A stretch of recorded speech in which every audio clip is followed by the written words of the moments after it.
soy un poderoso, que tengo, por supuesto, influencia en muchas cosas. Esta no es la fiesta tuya, te equivocaste. No, es la fiesta de Pinochet. Radio La Central y el grupo de estudios discretos Paul Feyerabend presentan Vitrina Distópica. La realidad no es capitalista. Mordiendo el siniestro funeral del mundo. Somos millones y llamamos a todos nuestros hermanos a que se suman.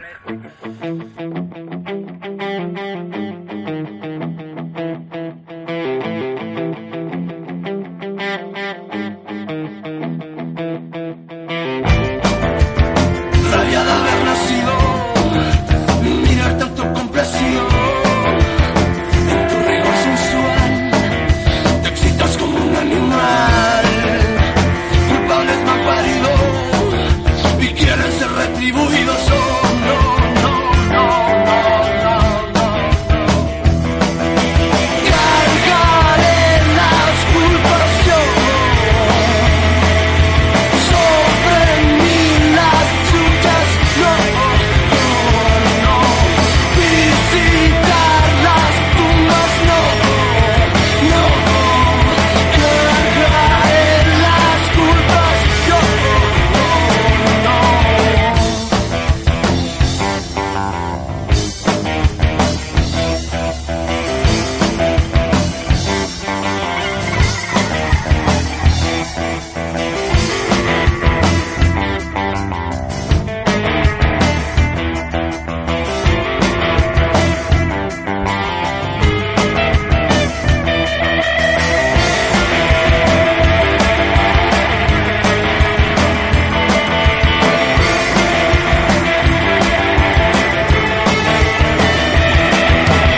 Cargaré las culpas yo. Sobre mí las suyas, no, no. Visitar las tumbas, no, no. Cargaré las culpas yo, no.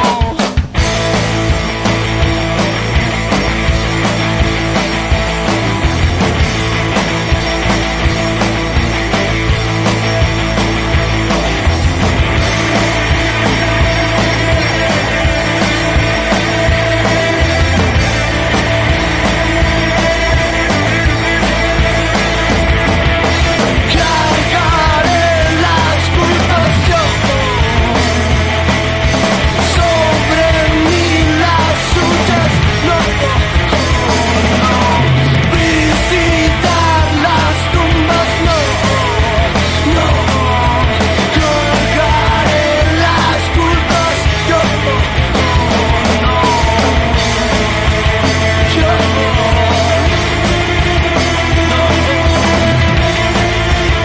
yo, no.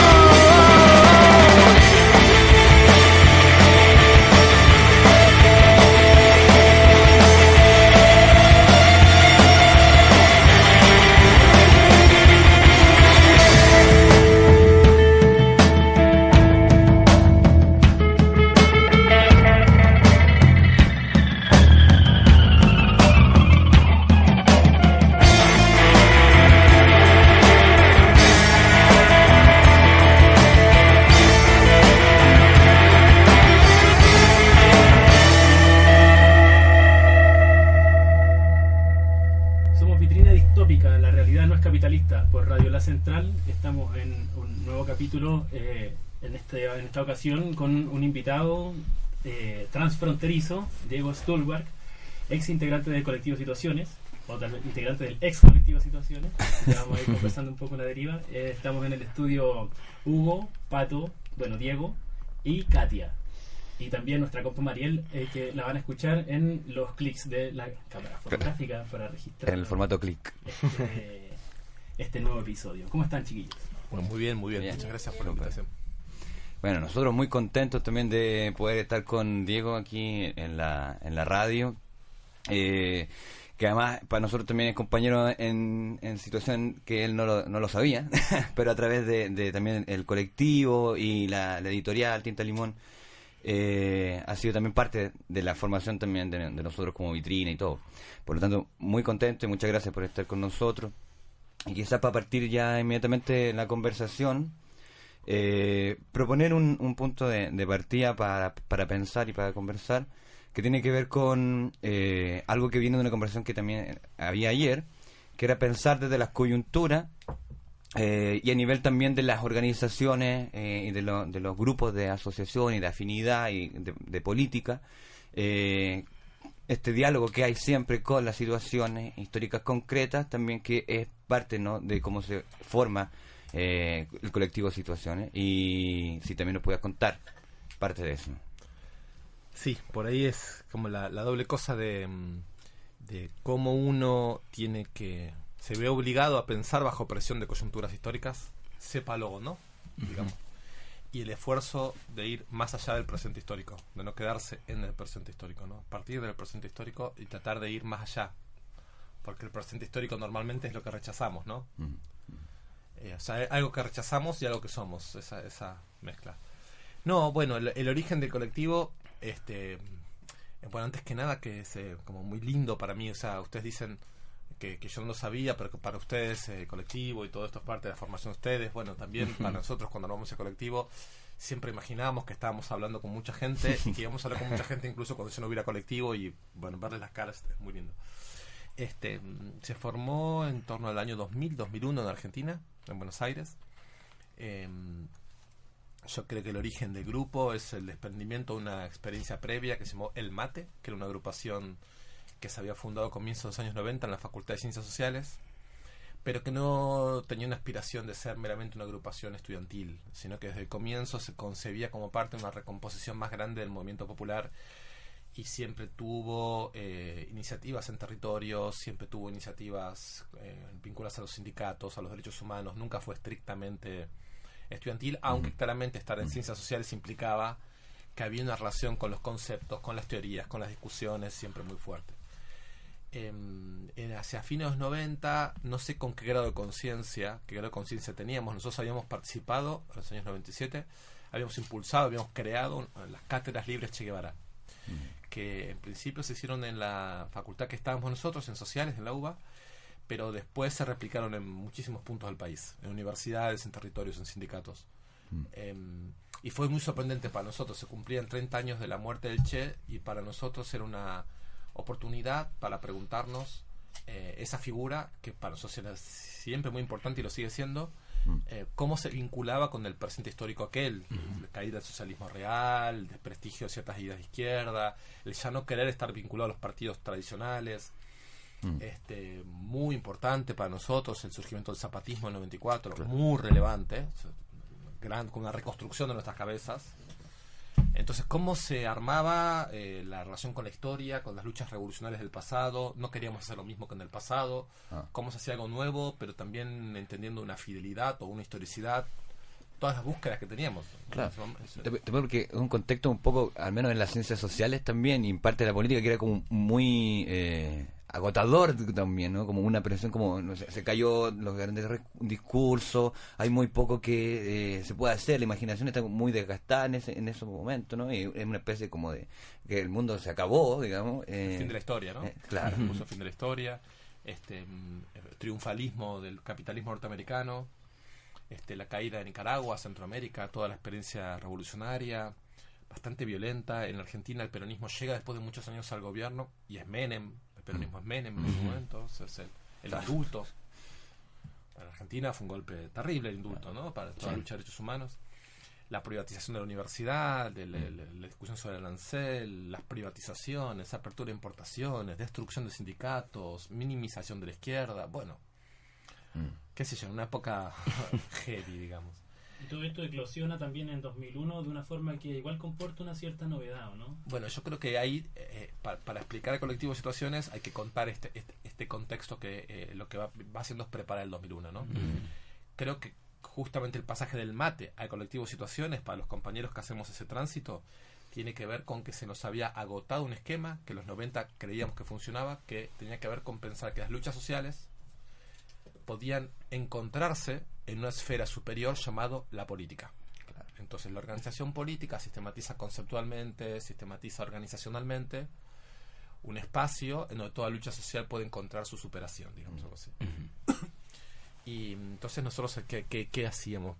Leíamos a Gramsci, a Mariátegui, a Marx, al Che, y pensamos cómo había sido en América Latina esos intentos de construir una expresión política para movimientos sociales. Y de repente empezamos a intuir que no, que esa manera de pensar la cosa no estaba funcionando y que la radicalidad de la lucha social era mucho mayor que el potencial de lo intelectual político, tal como estaba establecido. Y veíamos a la universidad muy retrasada con respecto a las luchas sociales, no en un sentido antiintelectual, porque nosotros éramos como muy apasionados con las lecturas, pero sí que los intelectuales que regulaban el campo intelectual estaban muy distantes de la dinámica de lucha social. Y veíamos mucho más riqueza en el movimiento campesino de Santiago del Estero, en la agrupación, por ejemplo, los hijos desaparecidos que empezaban a hacer los scratches, sobre todo en el movimiento piquetero. Y sobre todo en sectores determinados del movimiento piquetero de la zona sur de Buenos Aires, lo que en ese momento dio lugar a coordinadora Aníbal Verón, donde el papel de los jóvenes era muy fuerte y donde la lucha con rasgo autónomo era muy fuerte y donde la organización comunitaria al lado del corte de ruta era muy fuerte. Entonces nosotros empezamos a elaborar con lo que podíamos y con los compañeros que habían a mano una nueva perspectiva. La perspectiva era, en las situaciones concretas de lucha se produce un tipo de radicalidad que no tiene que pegar el salto a otra instancia que sería la política, sino que hay una política ahí. Que no le falta nada no en le el falta nada. No carece, sí. No falta nada. En todo caso hay mucho que desarrollar desde ahí, o mucho que desplegar, muchos encuentros que hacer, muchas elaboraciones que hacer, muchas categorías que crear, muchas experiencias que recorrer, muchas preguntas que hacernos, pero ahí, desde ahí. Así se formula el grupo. La idea es un grupo chico que no intenta crecer, sino que intenta ser chico, porque se autoconcibe como un núcleo de investigación.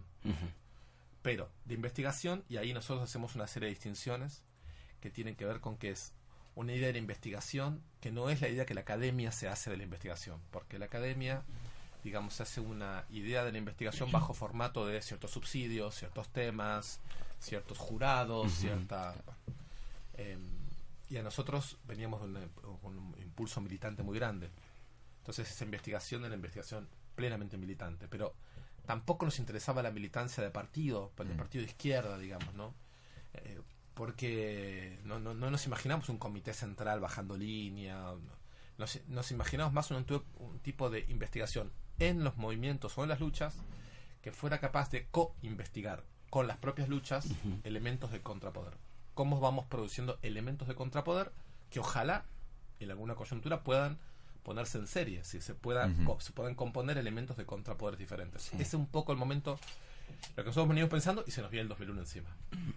Y que el momento también donde estas relaciones de coinvestigación, de implicación con las distintas luchas, llegan a un punto de cruces, ¿no?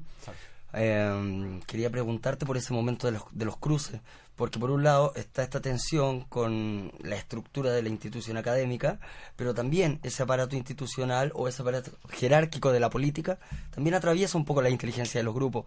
Y cuando uno plantea hacer esa investigación o coinvestigación, los grupos también la reproducen y se arman microtensiones dentro del mismo proceso de vinculación.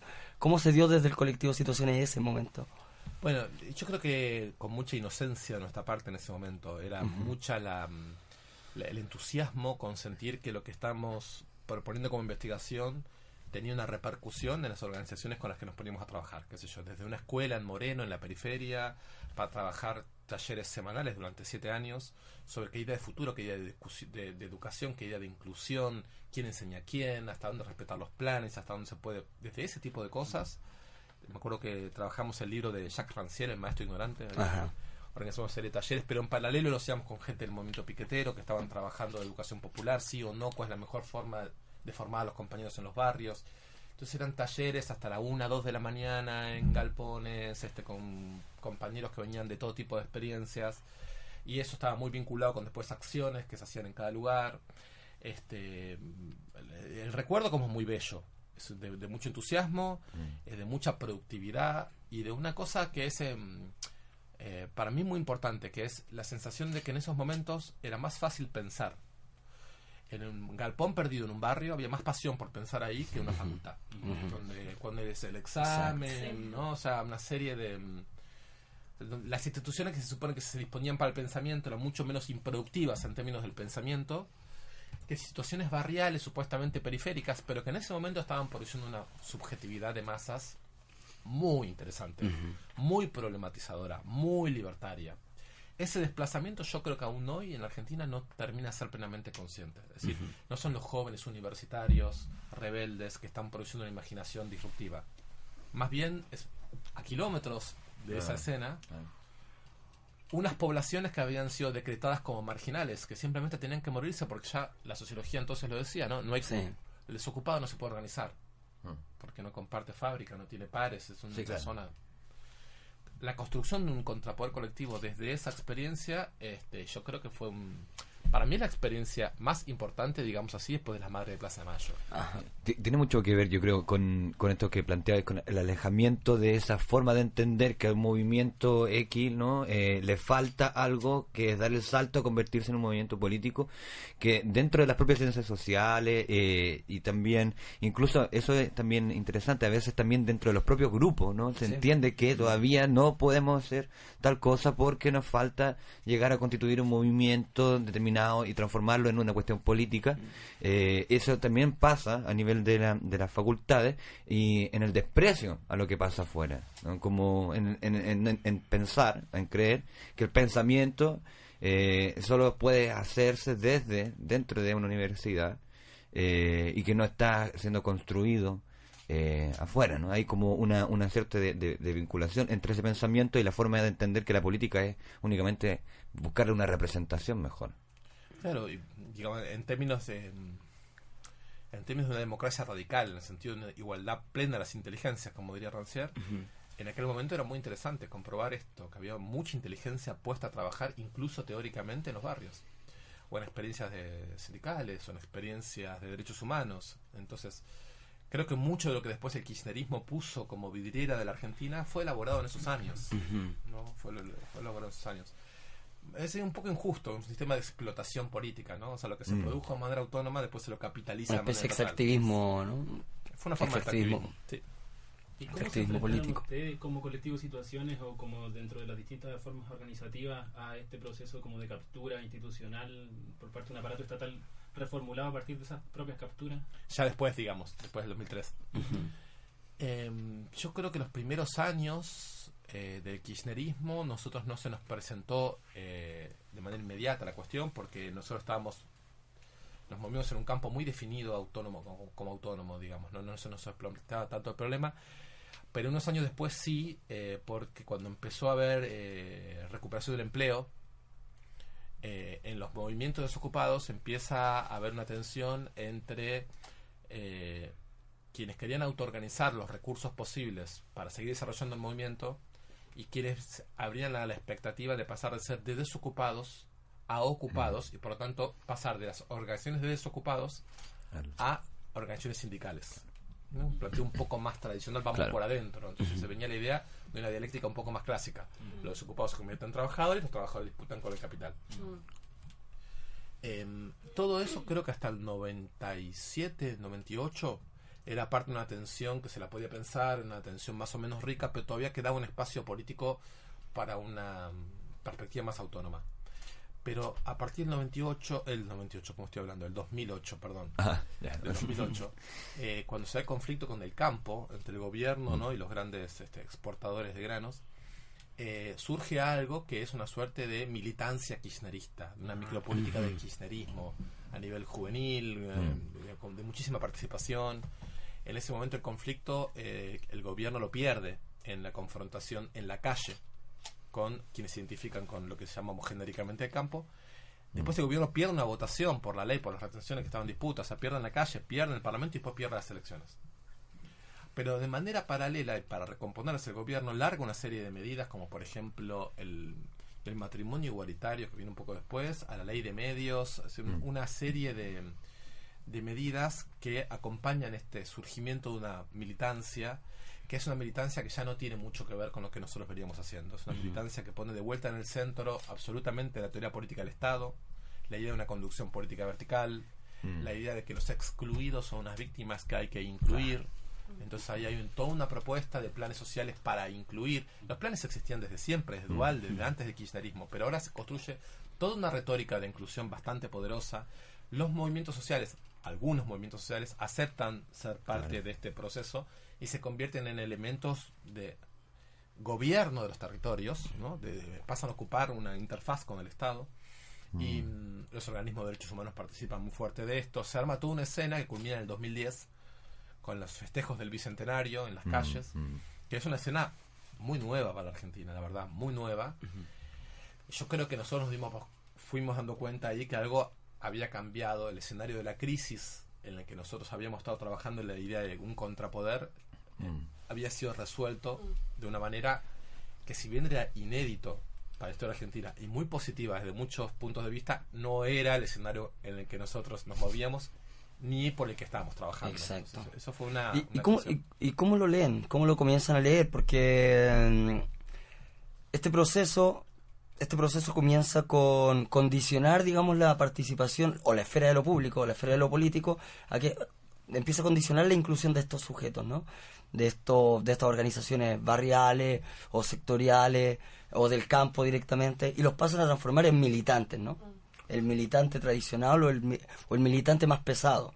Y ese militante más pesado es el que empieza a tener la posibilidad de hablar sobre la política, ¿no? ¿Cómo lo empiezan a advertir ustedes ya? Porque ustedes seguían ahí, ¿no? Tratando de construir situaciones. ¿Qué era lo que se condicionaba?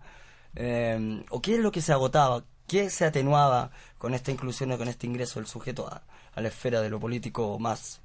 Nosotros siempre, bueno, por un lado, pesado, ¿no? Lo que pasaba con el kirchnerismo en la Argentina era parte de una ola regional.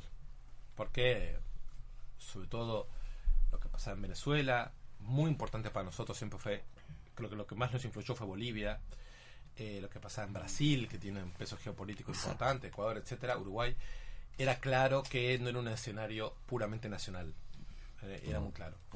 Entonces, nosotros nos esforzábamos por no caer en una especie de izquierdismo abstracto, de enojarnos con un periodo político que de últimas traía unas banderas progresistas, qué sé yo, cosas por las que nosotros habíamos luchado mucho. Por ejemplo, nosotros tuvimos mucha militancia con las madres de Plaza de Mayo, con hijos, y entonces los juicios de los militares, bueno, era muy perturbador, porque por un lado nosotros, ¿qué más queremos que los juicios de los militares? Sí, queremos eso. Al mismo tiempo, esto empieza a formar parte de un dispositivo de normalización política con el que estamos completamente incómodos. Sí. Claro. Genera esa sensación de incomodidad. Esa sensación de incomodidad. Entonces, esto es lo nuestro y no es lo nuestro. O sea, ganamos y perdimos. O sea, ganamos, pero no. Y todos igual. Pero bueno, en fin, era bastante perturbador. Yo creo que hicimos un intento por no pensar en términos de cooptación. Porque perfecto. Es muy autodespreciativo. La idea de que hay un actor enemigo que tiene toda la fuerza y uno es un pobre tonto que se lo chupan y con pajita y se terminó. Tratamos de pensar cuál era el deseo también de un montón de personas de participar en un fenómeno político un poco más convencional. Un cierto sentido de orfandad, que había mucha gente, la necesidad de que Néstor y Cristina sean los padres, de que haya una idea de ley, de normalidad, de protección, de poder hacer una militancia sin que te maten, o sea, creo que había un deseo también, no solo había una cooptación desde arriba, por así decirlo. Claro. Y creo que el kirchnerismo fue muy inteligente, o sea, leyó la interrupción de un fenómeno histórico. Es decir, el peronismo se iba a reconstruir de manera tan tradicional después de lo que había pasado con el asesinato de Costequi y Santillán. El kirchnerismo creo que leyó sacrificar una parte de la clase política para que otra se pueda reconstruir. El fenómeno regional lleno de complejidades, ¿no? O sea, ver en Bolivia el fenómeno que está ocurriendo, ¿cómo decir que es un fenómeno negativo? Cuando desde el punto de vista de la lucha contra el colonialismo es un avance absoluto. Pero también con muchas tensiones, que nosotros veíamos en nuestros propios compañeros en Bolivia, que también estaban empezando a quedar una situación bastante incómoda con lo que pasaba.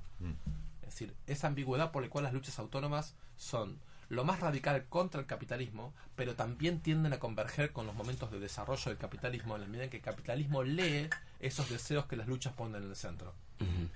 Esa es una ambigüedad que yo creo que está dentro de toda la historia de la lucha autónoma. Es lo más antagonista, pero al mismo tiempo el capitalismo se recompone tomando un elemento central de lo que las luchas plantean. Entonces es una zona de un poco de neutralización, un poco de avance paradojal y un poco de aislamiento y sentimiento de impotencia muy grande respecto a cosas que uno siente como muy propias. Pasan a ser públicas en el momento en que dejan de ser de uno. una especie de distinción problemática. Exacto. Estamos conversando con Diego Stulberg, compañero transfronterizo, lo hemos planteado aquí para no sacar la nacionalidad como carta de presentación. Bien hecho. Por Radio La Central, somos Vitrina Distópica, la realidad no es capitalista. Vamos a ir a una pequeña pausa musical, más no comercial, y al regreso continuamos la conversación.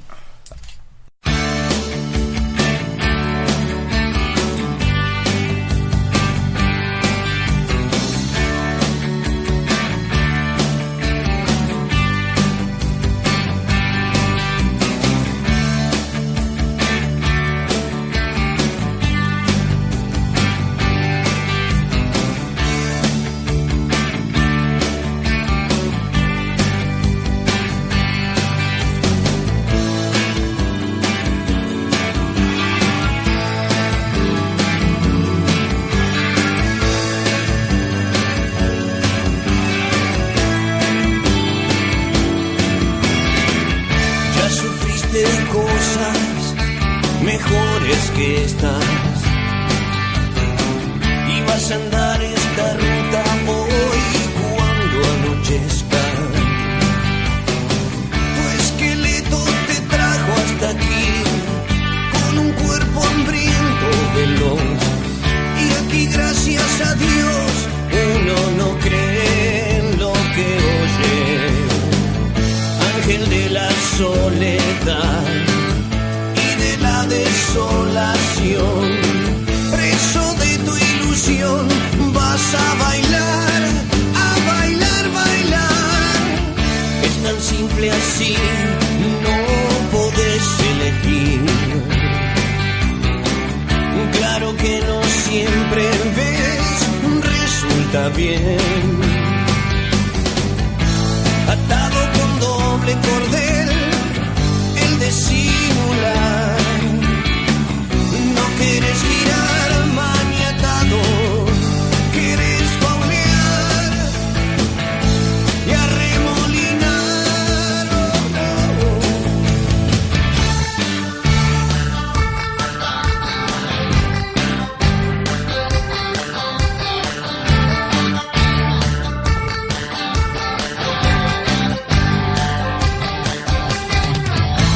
Me diste acrobacia y saltar. Secreto es la suerte del principiante, no puede fallar.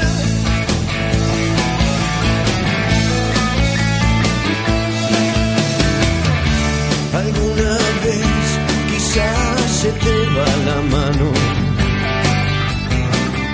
y las llamas en pena invaden tu cuerpo. En manos del ángel de la soledad, y él gracias a Dios tampoco cree en lo que oye. Ángel de la soledad y de la desolación, preso de tu ilusión, vas a bailar.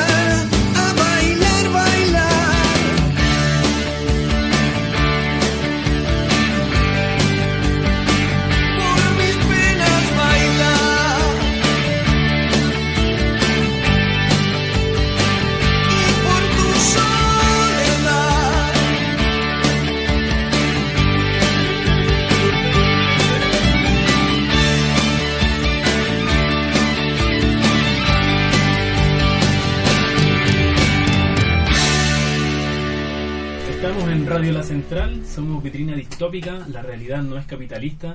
Estamos conversando con el compañero Diego Stulberg y un poco el tenor de la conversación va por la pregunta entre las formas de organización política en relación con las coyunturas, pero también en, no sé si en una búsqueda o como con cierto ánimo de la inventiva política. Y en ese sentido, tu experiencia en Colectivo Situaciones a lo mejor es una especie de crisol para otras instancias organizativas que surgen después, sobre las cuales también quisiéramos conversar. Por ejemplo, una iniciativa que está vigente y yo diría muy fortalecida, es parte de una escena, incluso si se quiere, que es la editorial Tinta Limón. Sí, y creo que es interesante leerla y, bueno, quizá es una lectura personal, no sé, y es justamente la pregunta. La editorial Tinta Limón, de alguna manera, incorpora o toma con fuerza el concepto de investigación militante, que sería también parte de estas inventivas políticas con las cuales el colectivo Situaciones derivó durante toda esta coyuntura, ¿no? Por lo tanto, ¿cómo se relaciona quizá esa inventiva política, esa metodología, ¿no? O un método de la investigación militante con esta otra propuesta que es la editorial Tinta Limón? Bueno, la editorial surge a mediados de la década, ¿no? Del 2000, y nosotros como colectivo Situaciones veníamos editando los trabajos que hacíamos con las experiencias de investigación militante, ¿no? Y la gente de Traficante de Sueños de Madrid, que acababa de poner una editorial, y nos empujaban a que hagamos lo mismo. Decían, bueno, hay mucho que hacer con una editorial, y nosotros empezamos a ver que ya se venía un poco el bajón de la experiencia de la investigación militante, que eran menos los colectivos, que eran menos no sé si menos los colectivos, pero menos el enfoque en la subjetivación que los movimientos estaban teniendo, se iba reduciendo eso. Y entonces estaba la posibilidad, por un lado, de editar experiencias de luchas sociales de otros lugares, sobre todo América Latina, ¿no? Por ejemplo, en aquel momento trabajamos mucho con las mujeres creando de Bolivia, publicamos un libro que ellas escribieron, que se llama La Virgen de los Deseos. También publicamos un libro que Gloria Muñoz Ramírez acababa de publicar, El Fuego y la Palabra 2010, que era el libro de los zapatistas. De los zapatistas, sí. Entonces decíamos, bueno, ahí hay una cosa extraordinaria, que es introducir en Argentina todas las experiencias de autonomía social que se están dando en otros lugares del continente, se conocen poco. Eso nos interesaba mucho. Esa fue una colección que largamos, que se llamó Pensar en Movimiento. Y después largamos otra colección que se llamaba Nociones Comunes, y que tenía que ver con introducir elaboraciones más filosóficas que venían de campo político, radical, autónomo, y que creíamos que era importante para alimentar los focos de autonomía social y política en el país. Entonces, bueno, ahí también publicamos, qué sé yo, textos de Sueli Rodnik con Guattari. Publicamos los primeros trabajos que se publicaron en Argentina de Bifo, de Franco Berardi, de Lazzarato. Bueno, qué sé yo, publicamos a Silvia Rivera Kusikanski, Viveiros de Castro. Bueno, Rancière, digamos que ya era muy conocido, pero ese libro, La Noche de los Proletarios, era un libro hermosísimo que no se había publicado en castellano. Así que Rancière fue importante también. Publicamos a Pablo Virno, no sé, realmente muchos autores. Y seguimos también con una colección que era como donde escribíamos nosotros un tiempo de mano en mano, que seguíamos con las cosas que seguíamos produciendo cada vez menos. Y después, con el tiempo, se fueron abriendo nuevas agendas, la agenda del movimiento feminista, muy importante, el movimiento de mujeres, experiencias como la de Juguetes Perdidos que nombramos hace un rato, de una especie de microsociología juvenil. Empezamos a publicar León Rositner, digamos, empezó como a multiplicar bastante el movimiento negro norteamericano. Publicamos una crónica de lo que pasó en Ayotzinapa, publicamos los textos de Raquel Gutiérrez Aguilar en México, publicamos a Henri Mechonic, que es un poeta que trabaja el tema del lenguaje con una radicalidad muy propia, que en Argentina todavía no tenía tanta publicación. Es decir, bueno, fuimos ampliando de acuerdo a qué criterio. Es difícil de pensarlo, porque el colectivo se fue disolviendo y Tinta Limón quedó con una dinámica propia, con nuevos amigos, con nuevos aliados, introduciéndose en discusiones nuevas. El fenómeno del kirchnerismo después del 2013 entra en un declive muy pronunciado. La coyuntura política cambia bastante. La salida del kirchnerismo, como era de prever, no fue por izquierda, sino fue por derecha. Claro. Una derecha muy neoliberal y muy conservadora a la vez. Entonces, muy a la chilena. Entonces todo ese nuevo escenario de preocupaciones que vienen con este último periodo va cambiando el catálogo, lo va haciendo crecer. Y así que ahí Tinta Limón sigue. También es cierto que Tinta Limón ya no está siendo motorizada por las personas que lo creamos, por un problema que yo diría como casi generacional. Los chicos que están ahora trabajando más en Tinta Limón son compañeros que nunca fueron de Colectivo Situaciones, sino que de mucha confianza, de muchos amigos que siempre trabajamos juntos y que en un momento se animaron y dijeron, bueno, vamos a gestionar nosotros esto. Buenísimo. Sí, muy bello. Por eso sobrevive la editorial y por eso hoy tiene fuerza. Sí, a pesar de que tú decís como que no hay quizá un criterio tan claro, cuando uno ve la colección un poco, me parece, si uno pudiera hacer así, que hay un criterio como curatorial que además es muy interesante porque siempre aparece desde el lado como del arsenal, ¿no? Como de un poco lo que hace, es en términos muy prácticos, por una parte es permitirnos a nosotros acceder a esas cuestiones para o a otras organizaciones, pero también, por ejemplo, produce la posibilidad de en trabajos como más dentro de la academia, si uno quiere, también introducir a los programas de los cursos que uno puede armar, por ejemplo, introducir otro tipo de literatura, y en ese sentido también se convierte en un arsenal que tiene esa doble... Tiene como un nivel de contagio, claro, que permea cualquier tipo de frontera, ¿no? Hasta la academia, los grupos... Y te quería justamente preguntar por eso, porque Colectivo de Situaciones aparece con esta relación con las proximidades, ¿no? Que son estos grupos muy próximos, pero pareciera ser que con la editorial Tinta Limón aparecen unas distancias que también es necesario empezar a acercar, y que son esos amigos a nivel extranjero, ¿no? Que son brechas, que son corredores también de amistad y afecto. Por lo tanto, ¿cómo se puede leer eso? Sobre todo lo pienso en un contexto como de empezar a pensar a nuestros amigos y a nuestros aliados, ya no solamente en el que está al lado, sino que en su diferencia, en su distancia, está en otro contexto, está en otro lugar. ¿Cómo empezar a pensar esa relación? Esta idea de nuestros amigos, ¿no? Que lanza el Comité Invisible. Son tan invisibles que yo no sé qué quieren decir ellos con eso, pero lo que yo entiendo, desde lo que puedo ver, es que los amigos no son aquellos con los cuales uno se consuela, aquellos de las intimidades, aquellos con uno se cuenta las cosas secretas o que tienen afinidades de gusto, sino que los amigos son los otros con los que nos damos fuerza para desafiar. Y esos no se sabe nunca a qué distancia están. Exacto. Pueden estar muy cerca o muy lejos, eso no se elige. Pero uno está buscando cómo componer las fuerzas propias para estar a la altura de los desafíos que siente que le tiene que lanzar a la época.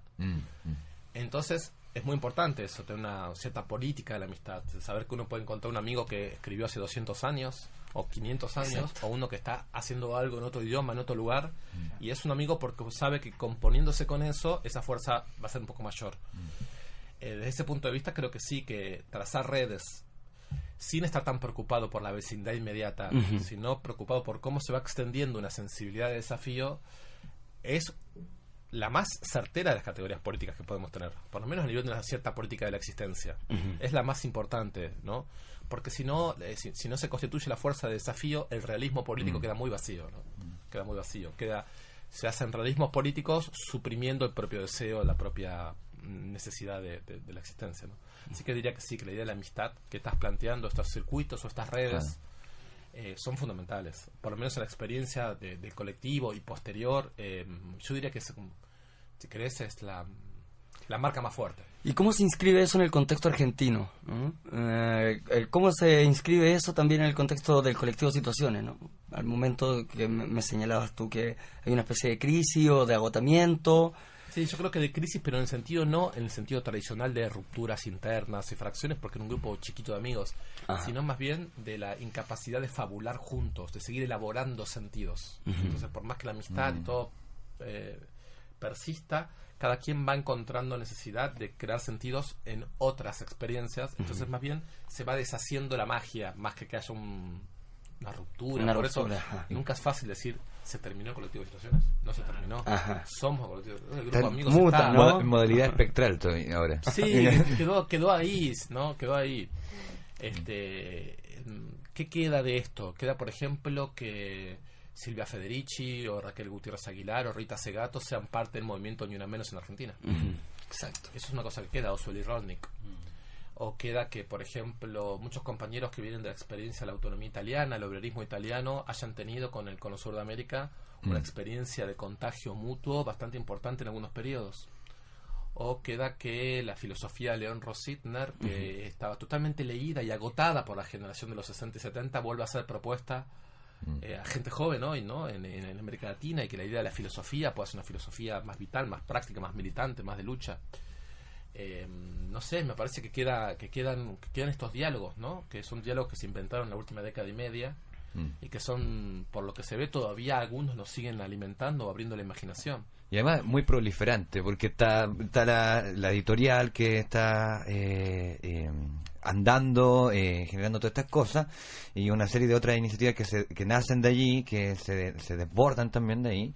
Y una de las cuestiones que, aprovechando que estamos en una radio también, y que tiene que ver con la experiencia también de Ciudad Clinamen como un programa de radio, si nos puedes contar un poco más de eso, y también un poco abordar el lenguaje radial también, o el instrumento de la radio también, en asociación a estas ideas de los amigos también, de la distancia y las proximidades.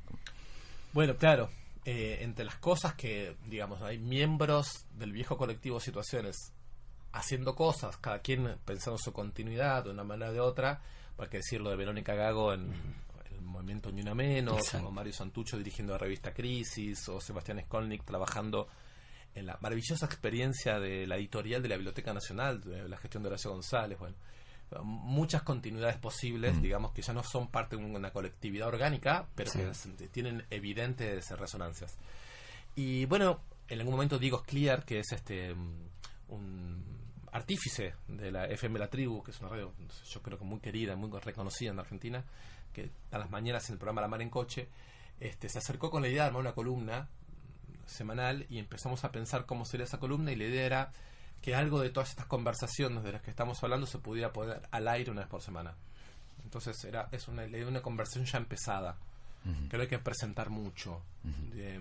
Un poco como si dijésemos, no tenemos por qué justificar el modo en que hablamos, ni las cosas de las que hablamos, las presentamos directo, es nuestra conversación. Nosotros hablamos así, hablamos de esta manera, hablamos de estas cosas.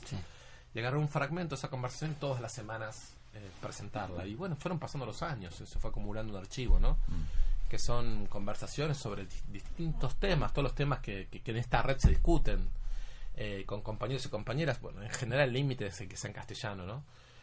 Nosotros, me acuerdo que una vez llevamos a Jun Fujita Hirose, que es un amigo de Japón, con el que nosotros lo publicamos en Tinta Limón, un libro hermoso que se llama Cine Capital.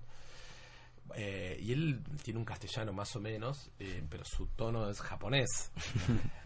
Al día de hoy todavía tomamos los sonidos de Jun Fujita como cortinas de la radio, porque creo que como programa fue surrealista, ¿no? Fue surrealista, 10 minutos parecía una palabra. Es decir, yo creo que sí, es el gusto por la conversación, ¿no? Básicamente la radio como el gusto por la conversación, pero no por una conversación adecuada a un público. No pensar como adaptado a un público, sino decir, así charlamos nosotros, y la vitalidad que esta charla tenga, vamos a ver, ¿no?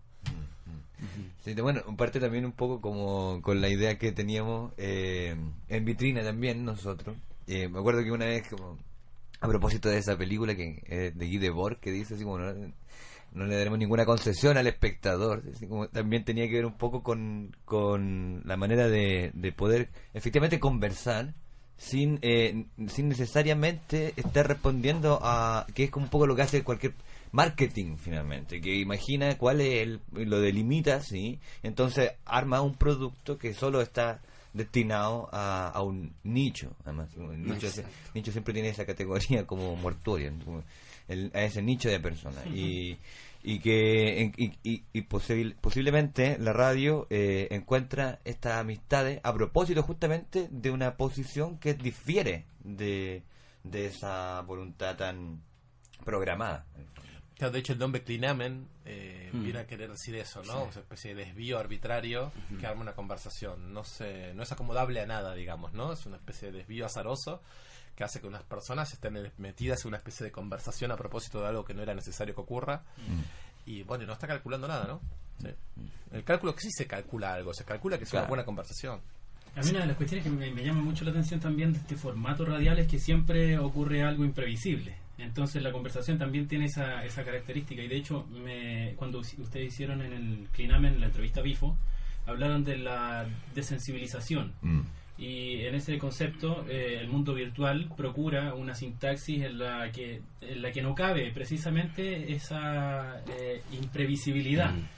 Y tal vez acá siguen habiendo cuerpos, porque siguen habiendo voces, gargantas, inflexiones, de repente se nos cae el vaso, pasamos a llevar el micrófono, y ese tipo de cuestiones también también comunican.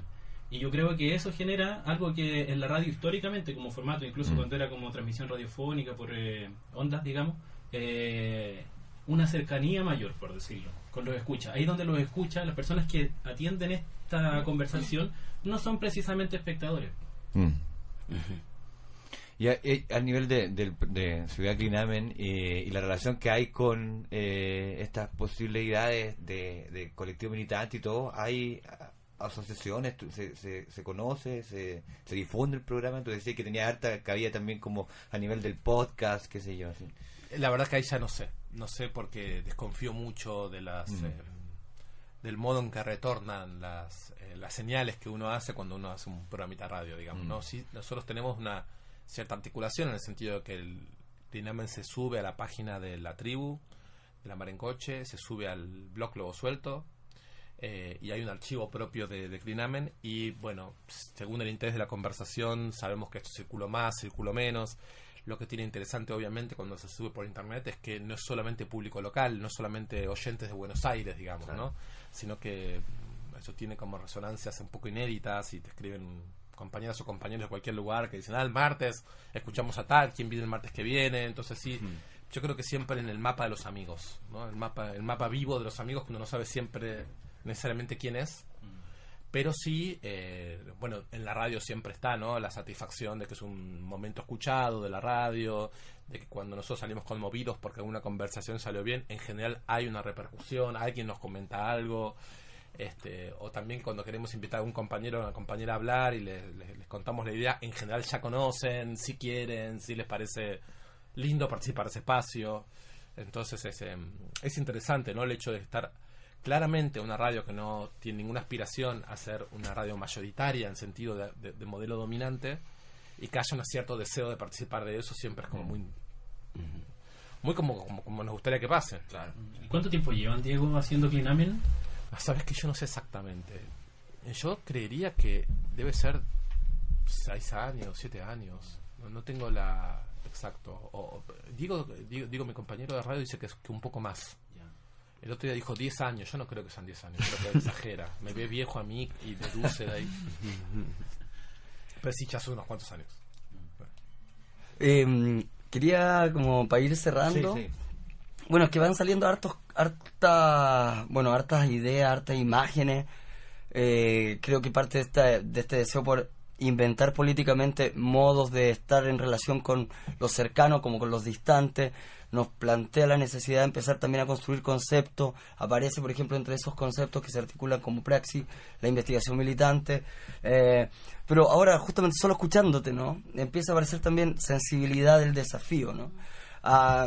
Un concepto que a nosotros también nos ha dado mucha vuelta, sobre todo en las discusiones que hemos extendido con discusiones, conversaciones y amistades con distintos colectivos y organizaciones, el concepto de imaginación política.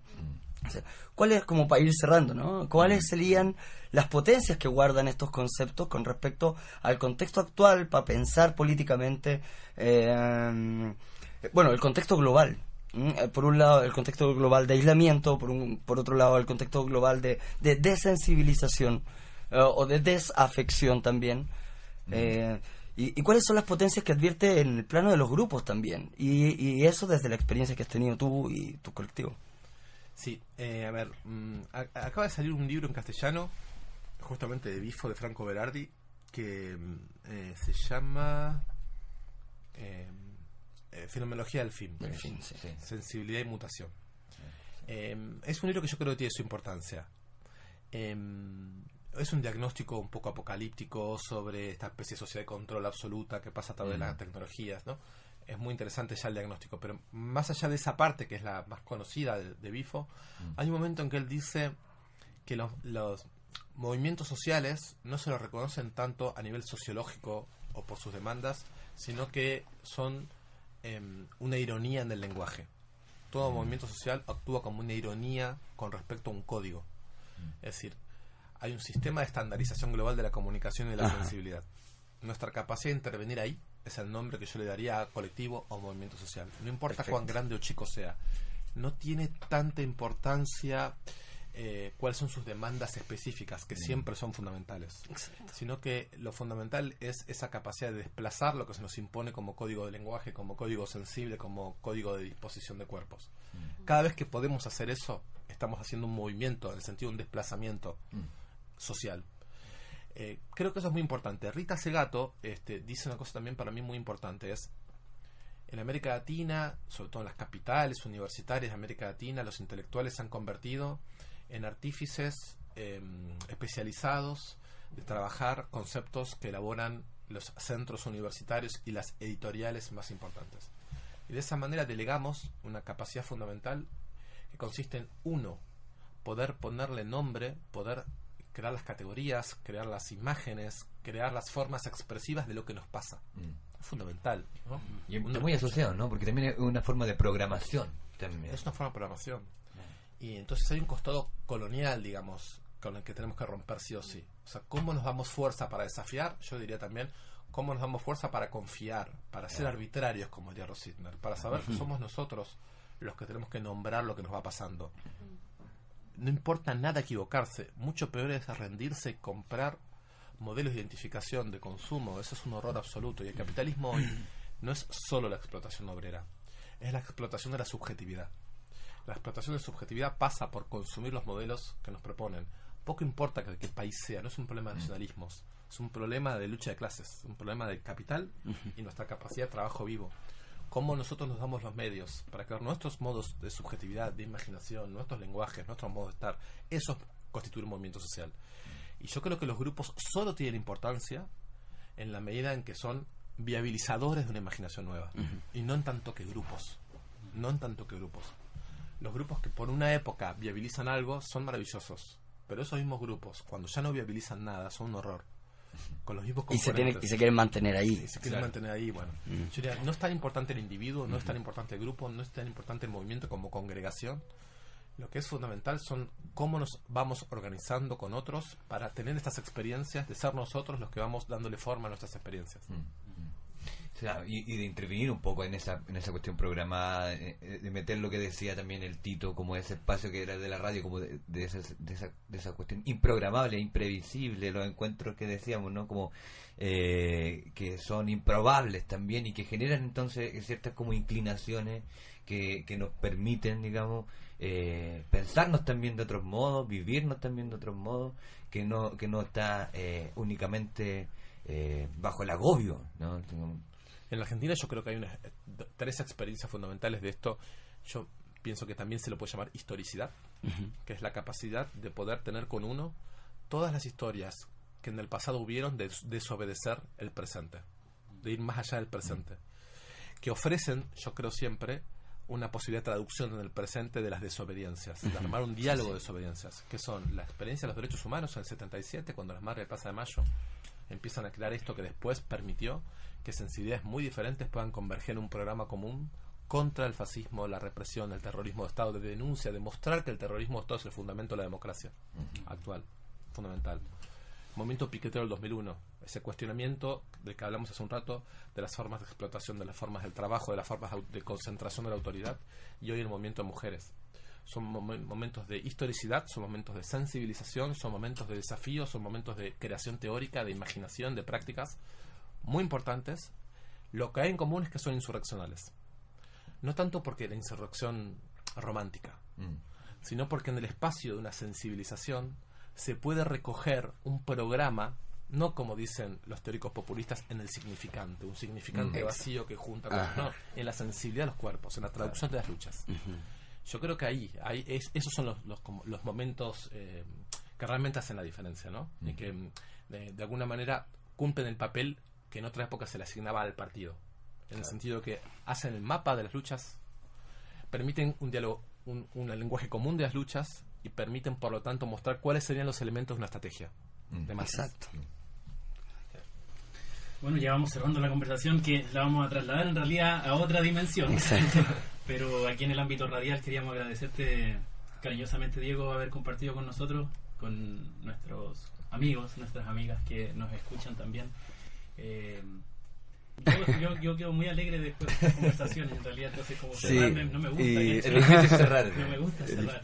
Es difícil cerrar, pero bueno, decir también, contarte, porque es parte de lo que... Y contarle también a los compañeros que nos están escuchando que la conversación contigo hoy acá en la radio, la conversación con los compañeros más ratito en el Centro Social y Librería Proyección, se inscriben dentro de una especie de reencuentro con los compañeros y con los colectivos que ya hicimos el año pasado, durante todo el año, a través de justamente conversaciones radiales. O sea, todas esas conversaciones radiales ahora las queremos depositar en encuentros y conversaciones ampliadas, cosa de poder construir colectivamente ya durante este año, y viendo las condiciones de la cercanía y las proximidades, sacar un librito con todo lo que fueron esas conversaciones. Así que ahí vamos a armar alguna trayectoria. Claro, porque está la futuro. conversación y este despliegue, ¿no? Porque Exacto. está el programa de radio y ahora como que lo que buscamos es desplegarlo a partir del encuentro. El primero que vamos a tener va a participar El primero. tú, y también vamos a poder difundirlo también radialmente. Sí. Y la idea tiene mucho que ver con lo que estamos hablando, ¿no? Como de también parte un poco de sentirse menos pobre respecto a las posibilidades que uno tiene, y también cuando como conversamos con los colectivos, tiene que ver con eso, con intensificar, con potenciarnos mutuamente, precisamente para no tener que llegar a constituir siempre algo así como un partido político, para que algo pase, y sobre todo para que algo pase con nosotros y con nuestro encuentro. No sé, muchas gracias, Diego. Mil gracias a ustedes. Esto fue Vitrina Distópica, la realidad no es capitalista, por Radio La Central. Bye. Nos vemos la próxima.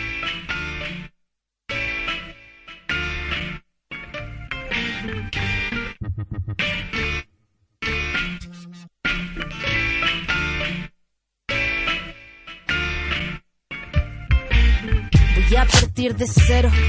Los últimos de la fila luego serán primero. Quién sabe si el villano luego será caballero. El traje solo tapa lo que se encuentra por dentro. Dentro y afuera quemaré mis cartuchos. Sentir la pólvora quemando de mis puchos. De poco a mucho aplastar la mala racha. Si la vida me apunta, mi autoestima se agacha.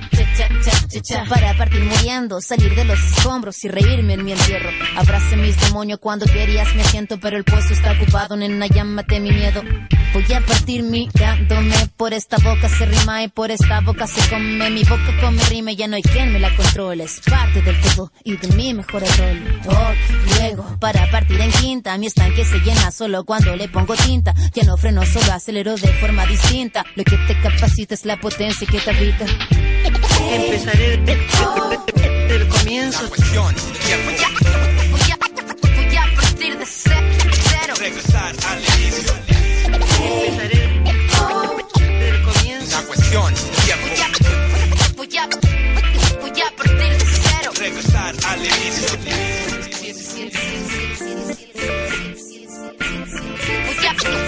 Voy a partir de cero. Regresar al inicio. Voy a partir segura.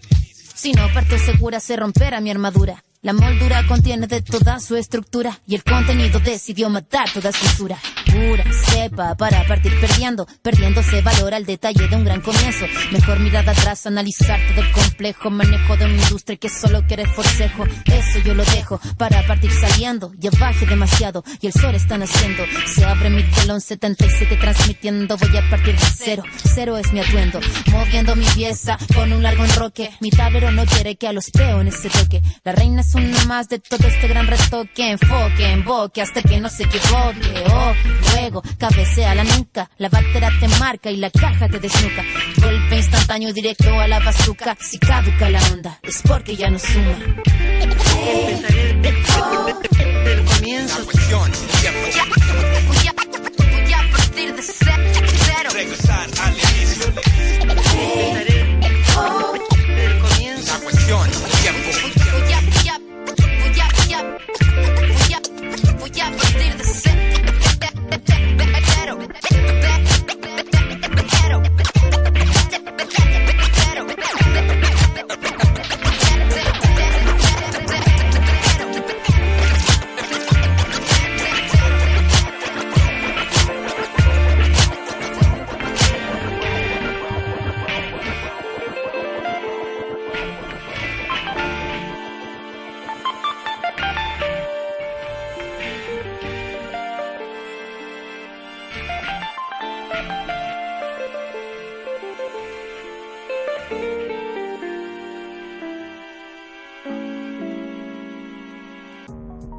soy un poderoso, que tengo, por supuesto, influencia en muchas cosas. Esta no es la fiesta tuya, te equivocaste.